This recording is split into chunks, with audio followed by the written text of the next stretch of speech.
everyone, Dr. Blocker back again with the at-home exercise challenge. Well, it's Stretchy Sunday again, so I don't know about you, but I have been walking a lot, I've been running a lot, just spending a ton of time outside enjoying this nice weather. And my calves and my Achilles tendons and the bottoms of my feet have gotten so sore, and I bet a lot of us are in that same place.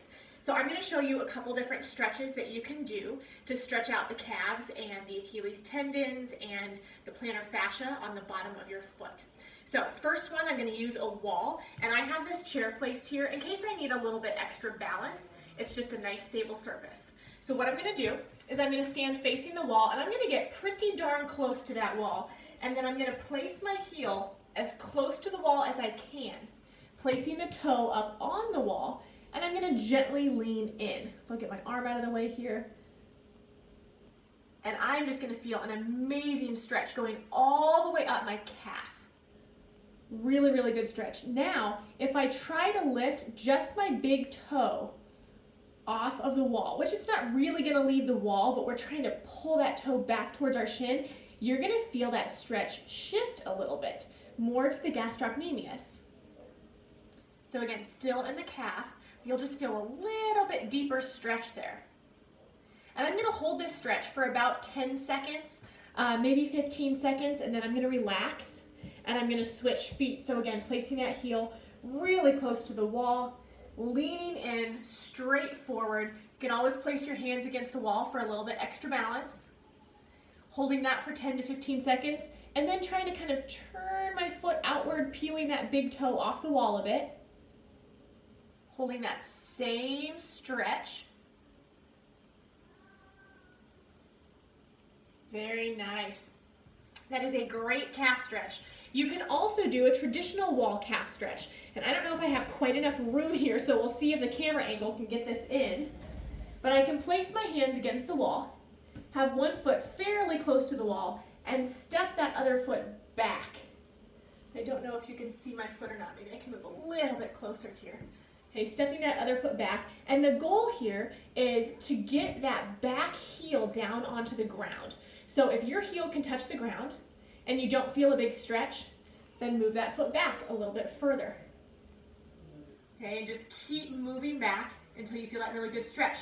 You'll also notice that I'm not letting this knee go over my toe in the front. It's just a stable base for me to kind of get some balance on. I'm not leaning forward like this, okay? So I'm really putting all the pressure back on that heel. Same rules, hold it 10 to 15 seconds, switch legs. Oh, that feels so wonderful. Beautiful. Really focus on the posture as you're doing these stretches as well. The last thing I'm going to show you is something that you can do if your plantar fascia, or the muscles on the bottom of your foot, are really sore. And I will tell you, this is not the best ball. I just found this in Matthew's room. A tennis ball works really well, a softball, a baseball, even a golf ball if you can handle that pressure.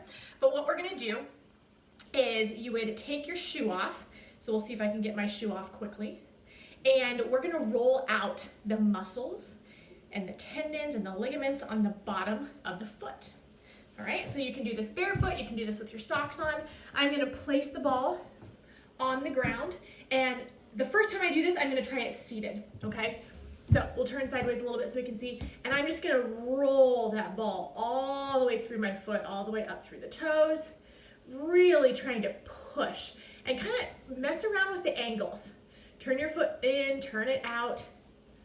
Always trying to roll all the way from the heel back to the toes. Okay? Then, if I feel like I can handle a little bit more pressure, I'm going to stand up. And this is just going to allow me to put a little bit more weight on that ball.